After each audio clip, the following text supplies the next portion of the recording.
Hello, Samantha here from Lilly Homestead. And I'm Ann Adkins. And my good friend, she's here from West Virginia, and we are both on a cusp zone. Yes. So she is at 5B to 6A, and we're also at 6,500 feet here. At my house in West Virginia, I'm only at 900 feet above sea level, and I'm at 6B.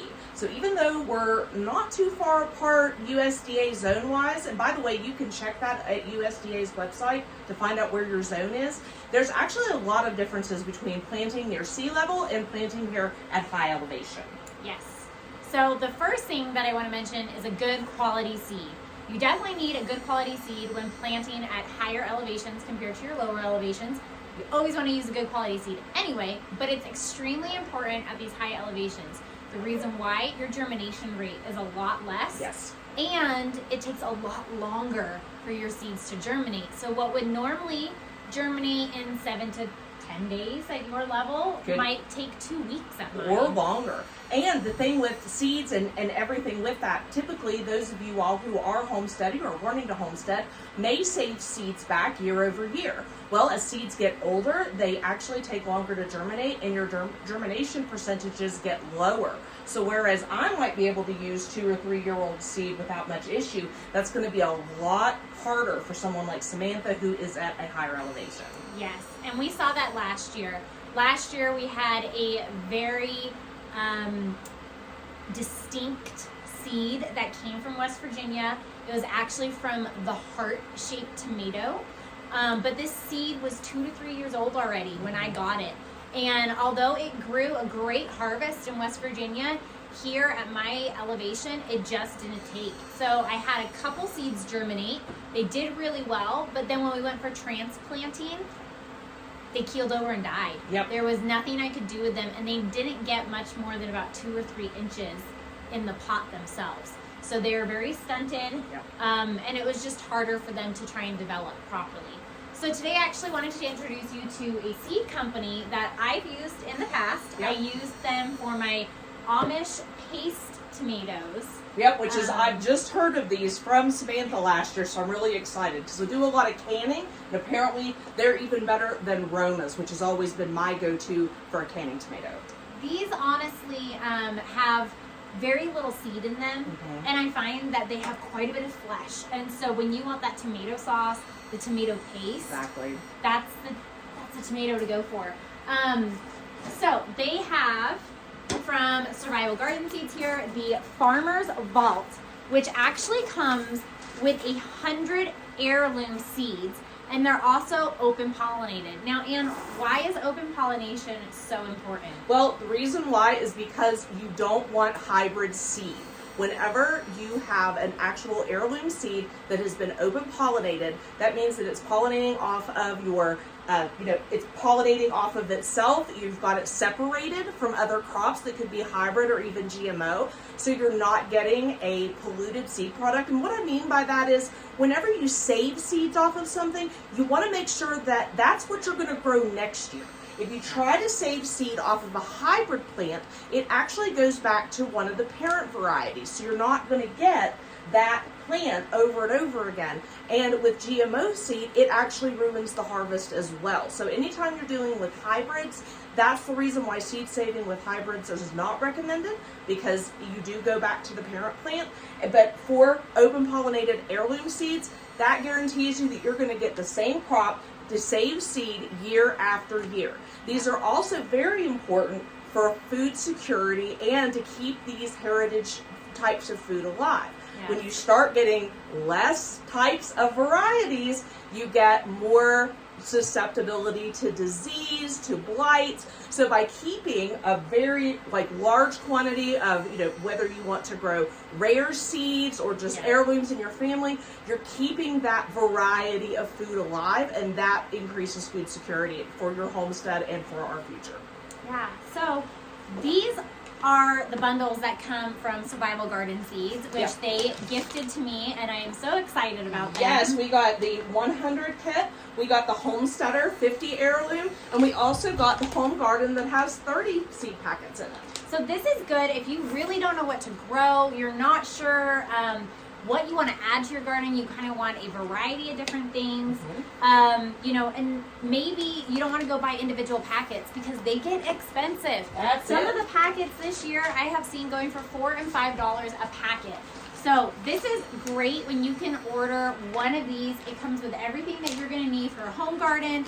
The Homesteaders bundle is really great, different varieties. It remains viable for 3 to 8 years. That's right. So compared to your normal Walmart seeds or Tractor Supply or anywhere else that you might grab them even from. the dollar store, because, and you may be asking yourself too, well, but I buy my seeds for 33 cents a pack at the dollar store. What's the difference?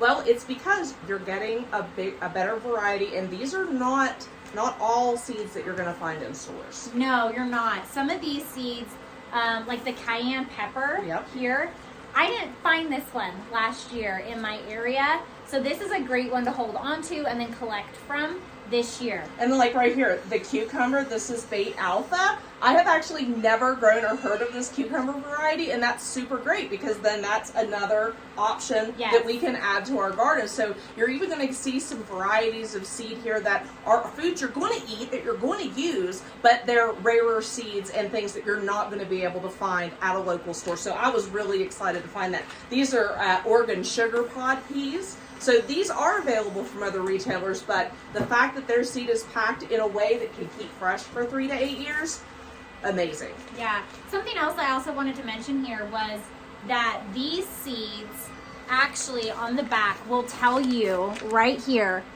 the information that you need to know about your temperature, when to plant, how far to plant them. It gives you the soil temperature that you should be planting in as well. And also your germination. It also gives you a little bit of information about saving seeds here. So many packets that we see, they don't have that saving seed information. That's right. And there's a lot of tips and tricks depending on what you're saving seed from, depending on exactly how to do that. It's not always as simple as, oh, I'm just going to get one, pick the seeds out of it, and then that's my seed for next year. Right. Another thing I'm very impressed with this kit about is it's called the Homesteader Kit. It's called Survival Seeds. So the idea is that this should be a system that you can put in the ground that's going to meet various nutritional needs for various parts of the season, everything from lettuce to squash, but they didn't leave out pollinators. So I was really glad to see that they actually include a pollinator mix. They've got sunflowers and daisies in the one we opened. This was out of the Homesteader Kit. But having a pollinator mix, like just flowers to plant, those are going to attract native bees, honeybees, anything that you need to make sure that your garden is pollinated. So I was very pleased to see the thought process that actually went into this. I was really surprised. I like that. Every single kit that they have put out, whether it be the Homesteader Kit, the Home Garden Kit, or the Farmer's Seed Vault here, is all going to include some type of pollinator, which is super important. It is. Especially with bees, we've had so many, there's been so much going on about honeybees and collapse of native bee colonies. So this is important because it's going to help support your pollinators. So even if you're not using something like this, make sure you pick up some pollinators that think about that and plan that into your homestead kit. But I really liked this because not only does it have a great variety, but it already planned it for us. So we didn't have to go out and get something separate. And then like here, this is one of my favorite, the Moon and Stars watermelon. I don't know if you all have grown that before. I'm a big watermelon aficionado, and these are really good. So to have these heirloom seeds that I know and can rely on year after year after year, it's really an amazing value, and it's a one-stop shop. So you're not having to worry about, different parts of the season. It's got it all covered for you. It's really, really wonderful. Where I'm in a different zone than Ann is, both of these, and even the Farmer's Seed Vault, would work perfectly for our climates, our elevations, and so you really don't have to overthink anything when it comes to these kits. And that is what's so great about them, is like she said, it is a one-stop shop. They're non-GMO. They have a great storage time frame, gives you great directions, easy to plant, and their germination success is just on point. Well, and another important thing that I actually noticed about this, they're also chemical free. So if you have allergies or sensitivities and you're very afraid, because even if you have a crop that's growing, if it's too close to someone else and they're using pesticides, even if you're trying to grow like an heirloom product, you can get overspray and that can cause issues. So if you have a rare allergy, I actually have a rare allergy to herbs, so it's awkward. But if you do have a chemical allergy, these are guaranteed to be chemical free. So they are non-hybrid, they are chemical free, they have not been pollinated by hybrid or GMO crops. So you know that these are going to grow, they're going to be what they say they are, and you're going to be able to save seed year after year. So really good for your, like if you've got concerns about allergies or things, like these seeds are not treated. You can go to a feed store. I've planted corn before, and you can get it where it's been pre-treated. It's covered in that powder, that pesticide powder to keep it from getting eaten. You're not going to see that with survival seeds. So these are very strong, very hardy seeds, and we're actually experimenting with planting some of these, and we've got them marked, so we're going to be looking forward to seeing how they do as the growing season gets started. Yeah. One last thing about survival garden seeds that I really love, y'all, was the fact that this bag is reusable. Once you are done planting your seeds, they can be open. You're going to tape up the back of your packet, slip it back into this seed bag here, and this is your protector for your seeds for the year. So everything is all in one spot, and it makes sure that no moisture gets in and ruins your seeds. So, and one other thing, completely grown in the United States of America. So you've had concerns about products from overseas. These are 100% USA made and packed, so you know that you're getting a homegrown product and you're supporting American jobs. Well, I think that wraps up our little garden segment here. Let's get back to planting. I'm ready. All right, let's go.